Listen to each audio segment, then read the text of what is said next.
situação da pobreza, como que se chama? Feminicídio, ele seria, vamos dizer assim, ou existem outras espécies de agressão? Judiciário tem aparecido. Estamos no ar com mais uma edição do programa Diálogos de Justiça.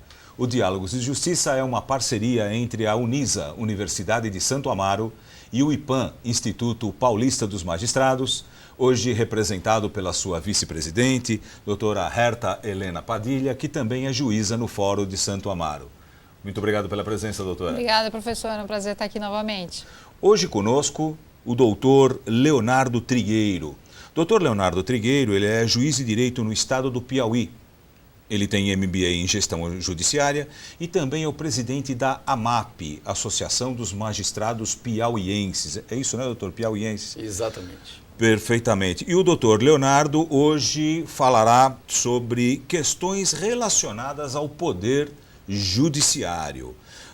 Dando início, doutor, já agradecendo a sua presença aqui conosco também, de gentilmente ter atendido o nosso convite, vamos falar da Associação dos Magistrados do Piauí. O que é a AMAP? Perfeito. Primeiramente, agradeço pelo convite de participar aqui do programa. A AMAP é a Associação dos Magistrados Piauienses, como você falou, congrega toda a magistratura de primeiro e segundo graus do estado do Piauí. É uma entidade filiada à AMB, a Associação de Magistrados Brasileiros, que congrega toda a magistratura nacional. Tem por objetivo propor soluções, sugestões para o aprimoramento do Poder Judiciário do estado do Piauí. Doutor Leonardo, o senhor é juiz de primeiro grau no Piauí? Exatamente. E a associação de juízes lá sempre foi presidida por juiz de primeiro grau, alterna entre primeiro e segundo? Qual é mais ou menos o histórico? Porque aqui em São Paulo a gente tem uma situação ímpar que agora, pela primeira vez, depois de 60 anos, nós temos um juiz de primeiro grau na presidência da associação. Interessante essa pergunta. Tradicionalmente, a AMAP foi presidida por juízes, né, por magistrados de primeiro grau. Isso é uma tradição, não é uma vedação à participação de um desembargador na presidência. Nós temos desembargadores no corpo diretivo da nossa associação, mas, tradicionalmente, vem sendo dirigida por magistrados do primeiro grau. E qual o total de juízes do Piauí? Hoje, a magistratura piauiense conta com 164 juízes, melhor dizendo, magistrados, né, entre juízes e desembargadores ativos, né? Claro que contamos aí com mais de 40 aposentados, né, que também são abarcados pela nossa associação. Doutor Leonardo, quais seriam os principais problemas que o magistrado do Piauí hoje enfrenta? Questão primordial, o problema crucial vivenciado pela magistratura piauiense diz respeito exatamente à falta de estrutura. Falta de estrutura, sobretudo no primeiro grau de jurisdição, né, que é a porta de entrada do jurisdicionado, que atende mais de 90% da demanda do judiciário piauiense. O primeiro grau precisa ser melhor assistido, precisa ser melhor estruturado, exatamente para devolver ao jurisdicionado piauiense uma prestação jurisdicional que realmente atenda aos anseios da população. O sistema de petições tal, já está informatizado ou em implantação? O processo judicial eletrônico está em período de implementação. Nós temos os juizados especiais que já estão funcionando no sistema virtualizado, mas a grande parte do funcionamento do primeiro grau ainda precisa ser otimizado. Quer dizer, esse é um problema que não é só do Piauí, né? Esse é um problema que a gente tem visto no Brasil inteiro, né? O primeiro grau realmente está com uma estrutura muito defasada comparado aos investimentos que se fizeram em segundo. Isso não significa que o segundo seja bom também, né? Porque em muitos lugares o segundo também tem suas deficiências. Como que a associação tem lutado para justamente conseguir superar essa dificuldade? Perfeito. Esse problema realmente é do Brasil inteiro, tanto que hoje é uma política do Conselho Nacional de Justiça, né, que institui as políticas do Poder Judiciário, né, de priorização do primeiro grau. No nosso caso, estamos trabalhando junto ao Tribunal de Justiça, fazendo gestões junto ao Conselho Nacional de Justiça, no sentido de reestruturar melhor e disponibilizar a força de trabalho, servidores, sobretudo. Melhor distribuir essa força de trabalho para, como disse, atender tanto o primeiro grau, mas também atender o segundo grau, claro. A intenção não é desestruturar o segundo, mas a partir dos poucos recursos existentes, o estado do Piauí é um estado que tradicionalmente, historicamente, carece de recursos, mas a partir desses poucos recursos, melhor distribuir entre o primeiro e segundo graus. Entre uma questão que tem sido colocada com bastante frequência é que a democratização interna do Poder Judiciário poderia resolver boa parte dessas questões, né? Para explicar para as pessoas que estão assistindo a gente que não entendem exatamente como isso funciona. Hoje, votam para presidente dos seus respectivos tribunais apenas os desembargadores, que são os magistrados que estão em segundo grau. Existe uma PEC pelas diretas, né, que propõe que todos os juízes vitalícios votem na escolha do presidente do tribunal. O senhor acha que isso é relevante? Isso traria alguma modificação no sistema? Muito relevante, extremamente relevante. Na medida em que os juízes também participarem do processo de escolha do presidente do tribunal, certamente haverá um compromisso, uma planilha de trabalho, uma carta de propostas do então candidato a presidente, para atender ao segundo grau, mas também atender ao primeiro grau, reduzindo essas distorções que hoje são verificadas. Então, tem a PEC, né, como dito, mas paralelamente à PEC, há um requerimento da AMAP, em conjunto com a MB, em trâmite, sob crivo do Tribunal de Justiça, que esperamos seja aprovado pelos desembargadores.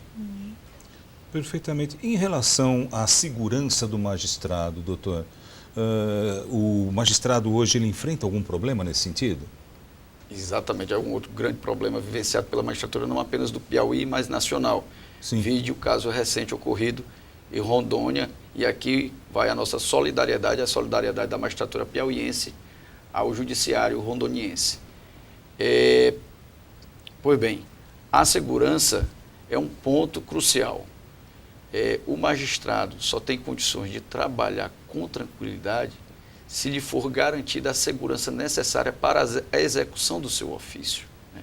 Então, temos trabalhado também, a MAP tem trabalhado junto ao Tribunal de Justiça, há uma resolução do CNJ, essa resolução ainda não foi atendida, ainda encontra-se, na verdade, distante de ser atendida, pelo menos no âmbito do Piauí, mas a gente já verificou algum avanço com a instalação de postos de vigilância armada em algumas comarcas, sobretudo naquelas que foram verificadas como mais necessárias. Voltaremos ao tema. Estamos encerrando o nosso primeiro bloco e dentro de instantes retornaremos com o Dr. Leonardo Trigueiro sobre as questões relacionadas ao Poder Judiciário. Até já. A situação da pobreza, como que se chama? O feminicídio, ele seria, vamos dizer assim, ou existem outras espécies de agressão? O judiciário tem aparecido.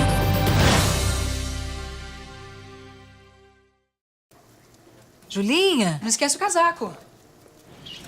Julinha, não esquece o protetor solar. Julinha, não esquece de escovar os dentes.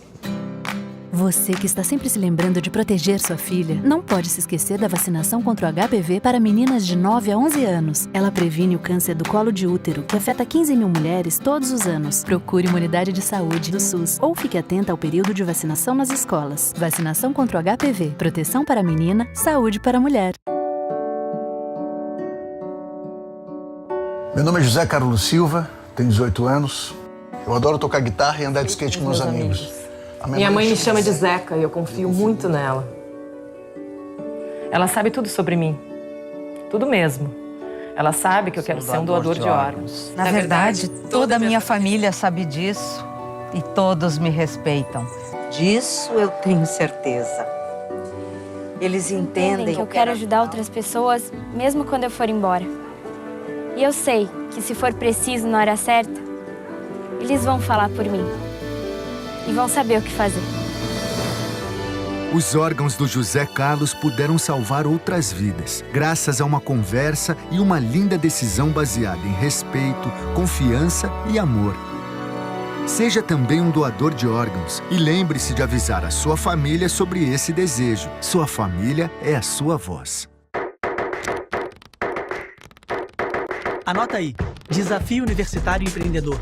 Uma competição conectada com o seu tempo e com uma plataforma inovadora. O negócio é acumular pontos e conhecimento empreendedor com experiências reais e virtuais. Os vencedores ganham tablets, smartphones e viagens internacionais. Mas para você viver tudo isso, não esqueça. Inscreva-se agora.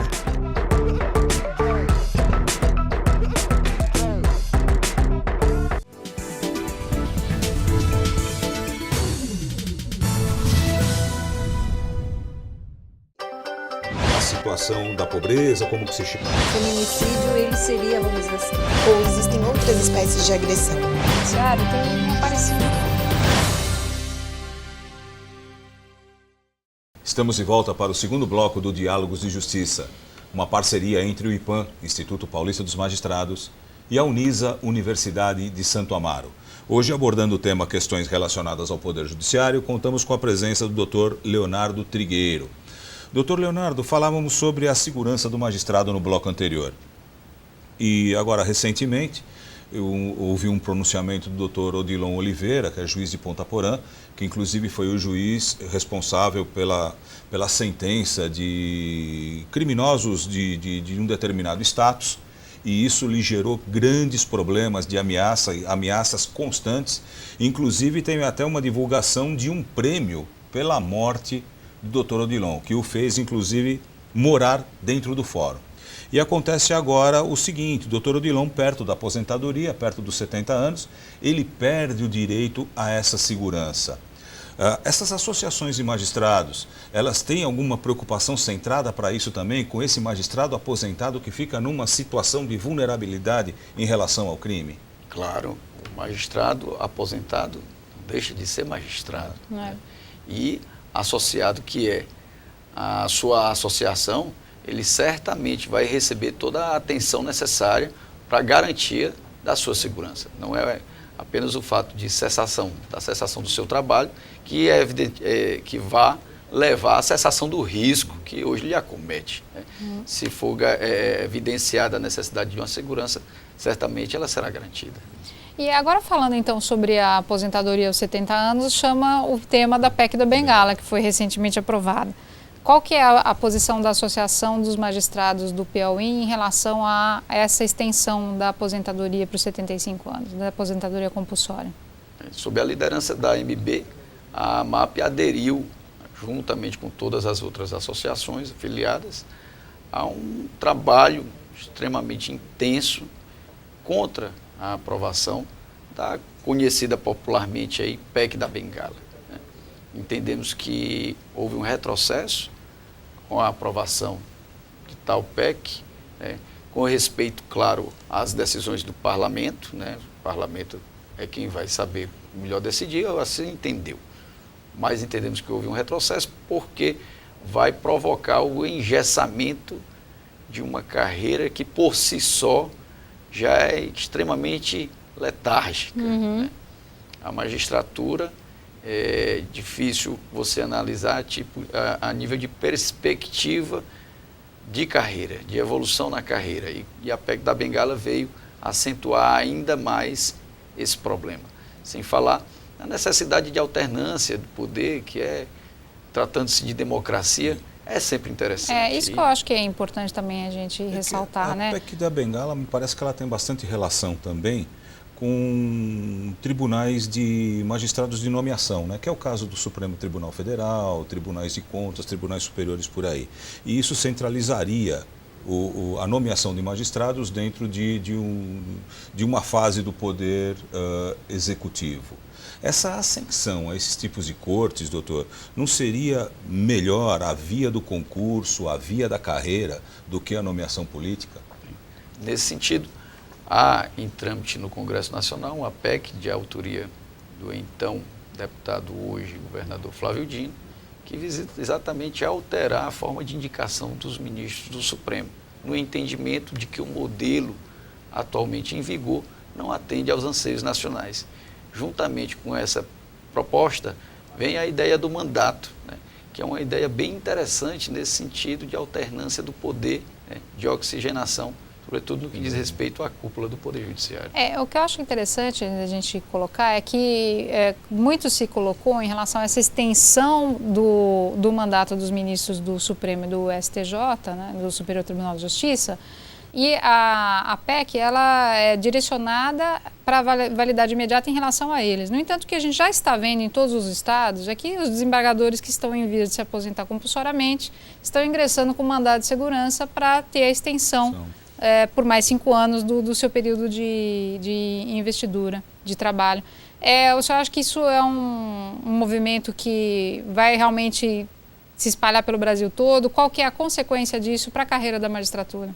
Eu acredito que sim, eu acredito que vai haver o que a gente já está observando, uma proliferação dessas medidas, né?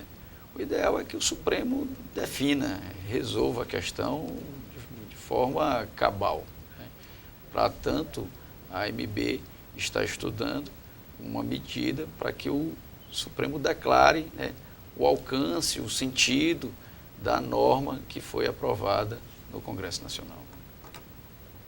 Estamos encerrando o nosso segundo bloco. Dentro de instantes, retornaremos com o Dr. Leonardo Trigueiro para questões relacionadas ao Poder Judiciário. Até já. A situação da pobreza, como que se chama? O feminicídio, ele seria, vamos dizer assim, ou existem outras espécies de agressão? O judiciário tem aparecido.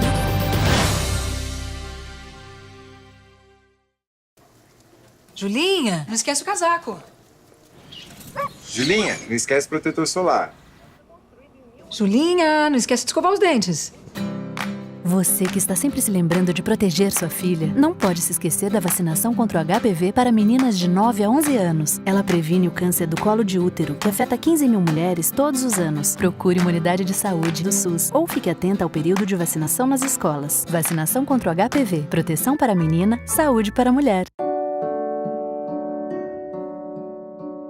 Meu nome é José Carlos Silva, tenho 18 anos. Eu adoro tocar guitarra e andar de skate com meus amigos. Minha mãe me chama de Zeca e eu confio muito nela. Ela sabe tudo sobre mim. Tudo mesmo.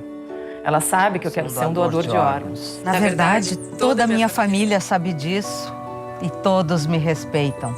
Disso eu tenho certeza. Eles entendem que eu quero ajudar outras pessoas, mesmo quando eu for embora. E eu sei que se for preciso na hora certa, eles vão falar por mim. E vão saber o que fazer. Os órgãos do José Carlos puderam salvar outras vidas, graças a uma conversa e uma linda decisão baseada em respeito, confiança e amor. Seja também um doador de órgãos e lembre-se de avisar a sua família sobre esse desejo. Sua família é a sua voz. Anota aí, Desafio Universitário Empreendedor. Uma competição conectada com o seu tempo e com uma plataforma inovadora. O negócio é acumular pontos e conhecimento empreendedor com experiências reais e virtuais. Os vencedores ganham tablets, smartphones e viagens internacionais. Mas para você viver tudo isso, não esqueça. Inscreva-se agora.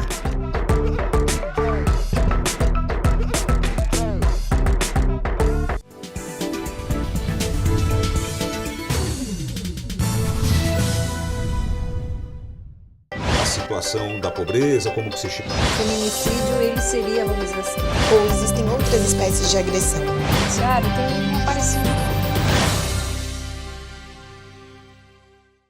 Estamos de volta para o terceiro bloco do Diálogos de Justiça, uma parceria entre o IPAM, Instituto Paulista dos Magistrados, e a Unisa, Universidade de Santo Amaro. Hoje, conosco, o Dr. Leonardo Trigueiro, abordando as questões relacionadas ao Poder Judiciário. Durante o nosso break, a doutora Herta tinha uma pergunta a formular. Uma outra pergunta a formular sobre essa questão da PEC da Bengala. Se verificar essa situação de estender o prazo dos 75 anos, para a idade de 75 anos para todos indistintamente, que é o que aparentemente está acontecendo, num estado como o Piauí, por exemplo, qual que vai ser a repercussão? Quantos desembargadores vocês têm e como que demoraria a carreira de um juiz lá? No estado do Piauí, a abertura de vagas se dá geralmente pelas aposentadorias, né? Então, afastemos aí mais 5 anos para uma possibilidade de movimentação vertical na carreira, né? O Tribunal de Justiça conta com 19 desembargadores. No período breve, alguns iriam se aposentar. Quer dizer, então, são 160 magistrados no total, com 19 desembargadores. Muitos desses magistrados nunca vão chegar no segundo grau, então. Muito provavelmente, eles vão aposentar em primeiro grau. E não haveria um desestímulo, então, para essas pessoas continuarem na carreira?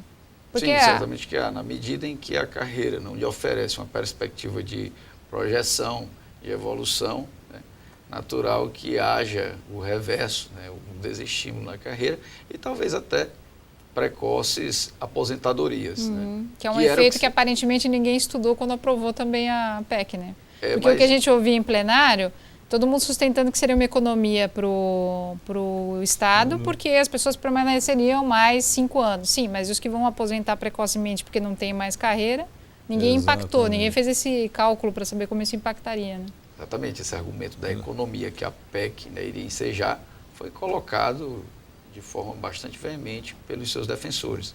Em contraponto, a MB, em conjunto com as demais associações, sempre defenderam que haveria essa outra possibilidade, né, essa outra visão de que a aprovação da PEC poderia importar na aposentadoria precoce de vários magistrados que não veem qualquer tipo de perspectiva na carreira. Exato. Só para esclarecimento do nosso telespectador, doutor, aposentando o desembargador, tá? Essa vaga que abre, qual é o critério de ascensão do juiz do primeiro grau até essa vaga? Conforme a Constituição, ela vai ser preenchida por antiguidade ou merecimento. Isso para as vagas decorrentes da magistratura de carreira, né? Porque sabemos que no tribunal há uma parte do tribunal reservada para membros da OAB e membros do os quintos constitucionais. Exatamente. No contexto merecimento, o que se leva em consideração? Bem, o CNJ, na tentativa, né, de encontrar o melhor conceito, elaborou uma resolução trazendo uma série de critérios para tornar essa escolha a mais objetiva possível. O que é que se via, né, nos tribunais como um todo? Que o merecimento estava provocando uma certa desagregação, porque os critérios para a escolha do candidato, né, não estavam sendo muito bem recebidas pelo restante da magistratura. Então, o CNJ editou essa resolução, todos os tribunais praticamente se seguiram ao CNJ, elaborando, publicando resoluções no âmbito dos seus estados, no sentido de dar um critério mais uniforme nessas indicações. Então, hoje não é um critério para cada estado, a coisa já é mais uniformizada. Pelo menos há um padrão que é estabelecido pelo Conselho. Claro que cada estado vai adequando as suas peculiaridades. Doutor Leonardo, a gente também estava conversando antes do início da nossa entrevista a respeito da audiência de custódia, que está sendo feito um projeto aqui, corre um projeto piloto aqui em São Paulo, da realização dessas audiências. E muitos magistrados do Brasil inteiro demonstram uma certa apreensão em relação à adoção da audiência de custódia como obrigatória, justamente pelas deficiências da estrutura. Como é que o senhor está avaliando isso? Primeiramente, é importante entendermos que o Brasil, na condição de signatário do Pacto de São José da Costa Rica, ele aderiu à audiência de custódia. Então, cabe a nós, nesse momento, estudar a melhor maneira de implementá-la. Conceitualmente, é uma medida extremamente interessante, esse contato imediato do magistrado com o preso, né?